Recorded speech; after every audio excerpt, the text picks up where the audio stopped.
Hi everyone, this is Mahinder from Endeavour Education and Migration Services. In this video, I'm going to talk about subclass 482 visa.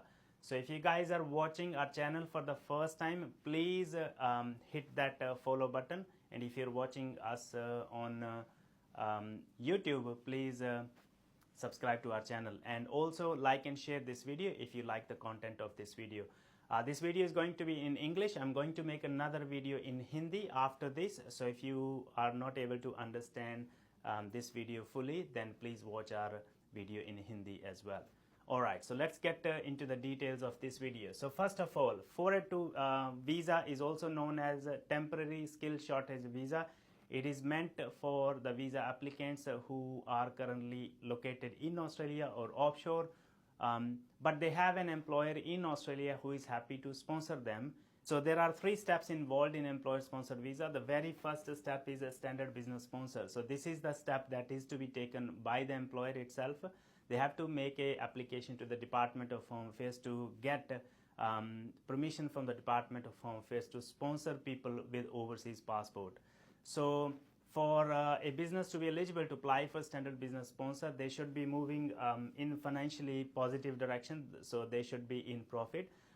You can also be a startup, but if you are a startup, then you really need to have a strong business case to present to the department that why you require this specific worker and how this worker is going to be helpful to you. It take up to 6 to 8 weeks for the application, and there are $300 to $400 charges for the Department of Home Affairs, plus there would be some agent charges as well. Second step is nomination. At the time of nomination, there are a few things that you're required to do. The main one is a labor market testing. Okay, so the business has to justify to the Department of Home Affairs that they are not finding a worker who is Australian citizen or permanent resident to take that position which is available with that business for a long time, and it is a critical position for the business. They are also required to do a market salary report, making sure that the business is paying minimum threshold wages to the new employee they are going to sponsor with overseas passport, and that income has to be $73,150. This changed from 1st of July 2024, and then super is not included in $73,150. It has to be on top of that. The business also have to demonstrate that they have a genuine position, so that means the company's organization chart, what the person would be doing, where would that be working in specific position within the business. Some of those things are really, really important for a positive outcome for nomination application. The employer is also required to pay skilled Australian fund levy, which vary from application to application or visa to visa. Once your nomination is approved, or even if your nomination is not approved yet, you have lodged the application for nomination, the decision hasn't come, you can still do the visa application. So basically both nomination as visa application both can be done one after another. For the purpose of visa lodgement, that's where the applicant's criteria comes into play. So the person should be able to demonstrate that they have 2 years of work experience at the time of visa lodgement. They have some kind of qualification related to their occupation. Their work experience should also be in the closely related occupation.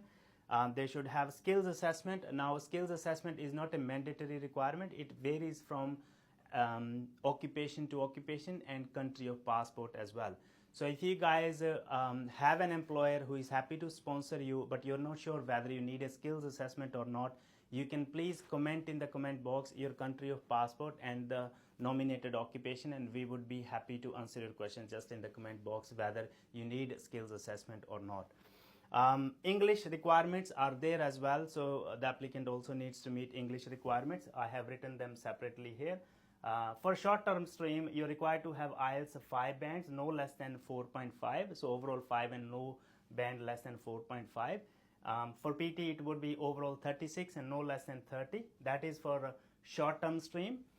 In short-term stream, you only get visa for 2 years. In medium-term stream, you're required to have overall 5 and 5 each. And in PT, it would be overall 36 and 36 each.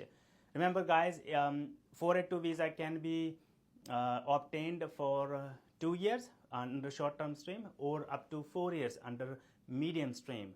And the application charge also vary from stream to stream. So if you are going with the short-term stream, it is $1,495, and then if you're going with medium-term stream, it is $3,115.